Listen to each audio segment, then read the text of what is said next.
आज के इस बुलेटिन में बात करेंगे पीएम मोदी के प्रस्तावक बने 4 लोग, इनका राम मंदिर से क्या कनेक्शन है।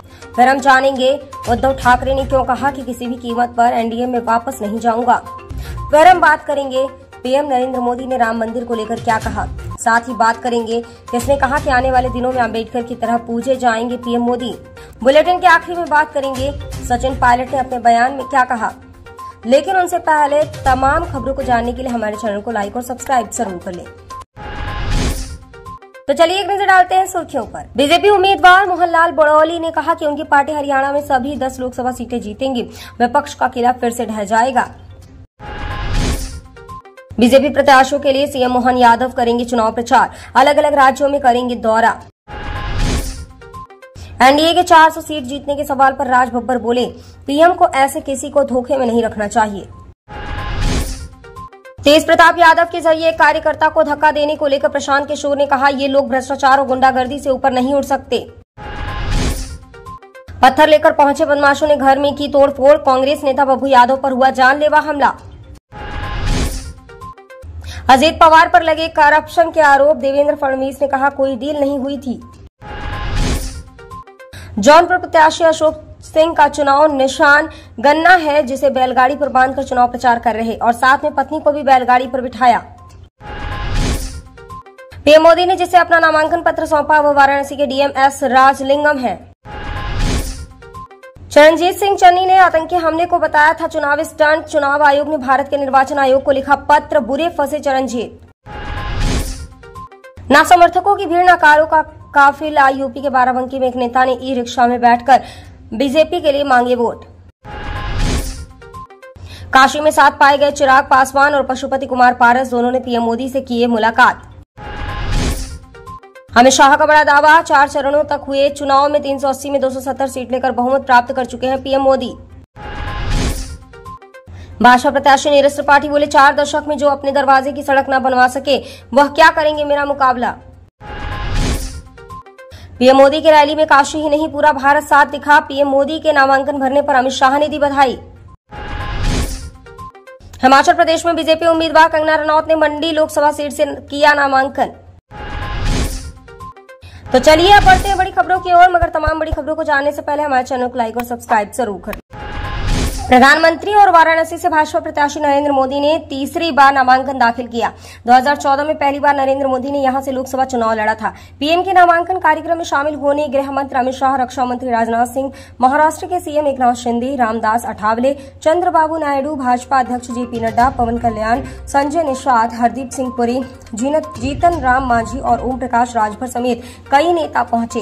प्रधानमंत्री नरेंद्र मोदी के प्रस्तावकों में आचार्य गणेश्वर शास्त्री, द्रविंद्र बैजनाथ पटेल, लालचंद कुशवाहा और संजय सोनकर का नाम शामिल है। आचार्य गणेश्वर शास्त्री द्रविड़ श्रीराम मंदिर में रामलला की प्राण प्रतिष्ठा का मुहूर्त निकाला था और प्राण प्रतिष्ठा में मुख्य पुजारी भी थे। बैजनाथ पटेल जनसंघ के समय से कार्यकर्ता हैं। संजय सोनकर वाराणसी भाजपा के जिला महामंत्री हैं। केंद्रीय गृह मंत्री अमित शाह ने चारों प्रस्तावकों के नाम पर अपनी मुहर लगाई थी। पार्टी ने 26 नामों का चयन किया था। इसके बाद इन्हें पीएम मोदी को भेजा गया। इसके बाद अमित शाह ने महमूरगंज के तुलसी उद्यान स्थित मोदी के केंद्रीय चुनाव कार्यालय में प्रस्तावित नामों पर कोर कमेटी से चर्चा की थी। प्रस्तावक संजय सोनकर ने कहा कि हमें सुबह जानकारी मिली, पार्टी के कार्यकर्ता के रूप में मुझे जो भी काम सौंपा गया था मैं उसे कर रहा हूं। इतनी बड़ी जिम्मेदारी देने के लिए मैं पार्टी का आभारी हूं। उद्धव ठाकरे ने बीजेपी के साथ किसी भी तरह के समझौते की संभावना से इनकार किया है। प्रधानमंत्री मोदी के उद्धव ठाकरे मेरे दुश्मन नहीं हैं वाले बयान पर प्रतिक्रिया देते हुए उन्होंने कहा कि इस तरह के बयानों से मोदी के दिमाग में भ्रम के अलावा कुछ नहीं पता चलता। उन्होंने कहा, मैं किसी ऐसे व्यक्ति के पास वापस नहीं जा सकता जो मुझे नकली संतान या शिवसेना को नकली शिवसेना कहता है। एकनाथ शिंदे की शिवसेना का जिक्र करते हुए उन्होंने दोहराया कि पार्टी छोड़ने वाले 40 गद्दारों के लिए उनके दरवाजे 100% बंद है। ठाकरे ने कहा कि अगर उनकी पार्टी सत्ता में लौटती है तो वह शिंदे सरकार के तहत की गई अनियमितताओं की जांच करेंगे।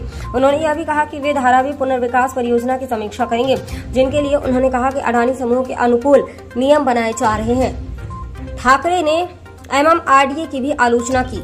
उद्धव ने कहा कि उनका ध्यान लोगों को प्रभावित करने वाले मुद्दों पर है, न कि उनके पीछे की राजनीति पर। प्रधानमंत्री मोदी ने एक साक्षात्कार में कहा कि उद्धव ठाकरे मेरे दुश्मन नहीं है और अगर कोई संकट आता है तो मैं सबसे पहले उनकी मदद के लिए दौड़ूंगा। इस पर उद्धव ठाकरे ने कहा कि प्रधानमंत्री भ्रमित हैं, यह देश के लिए अच्छा नहीं है। ऐसा लगता है कि अब उनमें दिशा की कमी है। पिछले 2 कार्यकालों में 2 लोगों ने उनके झूठ सुने हैं, लेकिन अब लोग उन पर विश्वास नहीं करते। मैं किसी ऐसे व्यक्ति के पास वापस नहीं जा सकता जो मुझे नकली संतान या शिवसेना को नकली शिवसेना कहता है। यह देश का चुनाव है, इसलिए उसमें भाजपा के 2014 और 2019 के घोषणा पत्र और अपनी उपलब्धियों के बारे में बोलना चाहिए। पीएम नरेंद्र मोदी ने लोकसभा चुनाव के बीच कहा कि राम मंदिर इलेक्शन का मुद्दा ही नहीं है। उन्होंने कहा कि यह तो आस्था का विषय है जिस पर राजनीति नहीं की जा सकती। राम मंदिर कभी चुनाव का मुद्दा नहीं था और न ही इस बार है। आज तक को दिए इंटरव्यू में पीएम मोदी ने राम मंदिर निर्माण का क्रेडिट दिए जाने को लेकर भी कहा कि इसमें मेरा कोई योगदान नहीं है, मुझे तो परमात्मा ने माध्यम बनाया। पीएम मोदी ने कहा कि मुझे तो परमात्मा ही ऊर्जा देता है, उसी ने मुझे राम मंदिर निर्माण के लिए माध्यम बना दिया। प्रधानमंत्री का यह बयान इसलिए अहम है क्योंकि भाजपा हमेशा राम मंदिर का जिक्र करती रही है। यही नहीं, जो राम को लाए हैं हम उनको लाएंगे का गाना भी खूब बजता रहा है। पीएम मोदी इस दौरान काशी से अपने रिश्ते को लेकर भावुक दिखे और कहा कि मां गंगा ने मुझे गोद ले लिया है। मां के निधन के बाद अब गंगा ही मेरी मां है। वाराणसी लोकसभा सीट से अपना नामांकन दाखिल करने से पहले पीएम मोदी मां का जिक्र होने पर भावुक हो गए। पीएम मोदी ने कहा कि मां ने मुझे हमेशा यही शिक्षा दी है कि जीवन में शुचिता रखो और खूब मेहनत करो। उन्होंने कहा कि मैं जब मुख्यमंत्री था तो सीएम आवास से 2 किलोमीटर की दूरी पर ही मां रहती थी। मैंने उनसे कहा था कि आप मुख्यमंत्री आवास में ही आकर रहिए। इस पर मां ने कहा था कि मैं यहीं सही हूँ, अगर मैं उधर आई तो फिर तुम्हारे काम का क्या होगा। उन्होंने कहा कि मां का आशीर्वाद हमेशा मेरे साथ रहता था। पीएम मोदी ने कहा मां का जब 100वां जन्मदिन था तो मैं उनसे मिलने गया और आशीर्वाद लिया। मैंने कहा कि आपका कोई संदेश हो तो बता दीजिए। पीएम मोदी ने कहा कि मेरी मां का संदेश था काम करो बुद्धि से, जीवन जियो शुद्धि से।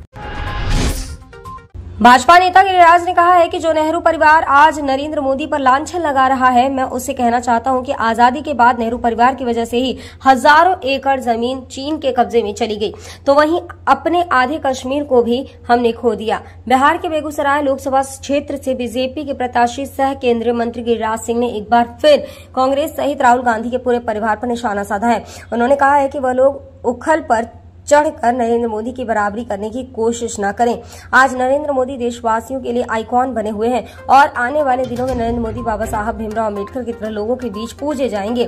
भाजपा नेता गिरिराज ने कहा है कि जो नेहरू परिवार आज नरेंद्र मोदी पर लांछन लगा रहा है, मैं उससे कहना चाहता हूं कि आजादी के बाद नेहरू परिवार की वजह से ही हजारों एकड़ जमीन चीन के कब्जे में चली गई, तो वहीं अपने आधे कश्मीर को भी हमने खो दिया। और आज वही नेहरू परिवार के लोग नरेंद्र मोदी पर आरोप लगा रहे हैं। भारत की जनता सब कुछ देख और समझ रही है। उन्होंने भाजपा के वरिष्ठ नेता सह बिहार के पूर्व उप मुख्यमंत्री सुशील मोदी के निधन पर भी शोक व्यक्त किया। उन्होंने कहा सुशील मोदी जमीन से जुड़े हुए नेता थे, वह लोगों के सुख दुख में बढ़ चढ़कर भाग लेते थे। विद्यार्थी जीवन से ही सुशील मोदी का राजनीति से जुड़ाव रहा और वह एक कुशल राजनीति के योद्धा थे। आज उनके निधन के बाद भारतीय जनता पार्टी ने अपना एक समर्पित कार्यकर्ता खो दिया और सुशील मोदी की भरपाई संभव नहीं है। उन्होंने कहा कि उनके अंतिम संस्कार में वह खुद भी शामिल होंगे। सचिन पायलट ने कहा कि 4 चरण के मतदान के बाद लग रहा है कि इंडिया अलायंस आगे है और ये बीजेपी के नेताओं के बयानों में भी झलक रहा है। लोकसभा चुनाव के 4 चरणों का मतदान हो चुका है। वहीं बची हुई सीटों पर वोटिंग से पहले सभी पार्टियों ने प्रचार में अपना पूरा जोर लगा दिया है। वहीं अब तक हुई वोटिंग को लेकर नेताओं ने अपने अपने दावे किए हैं।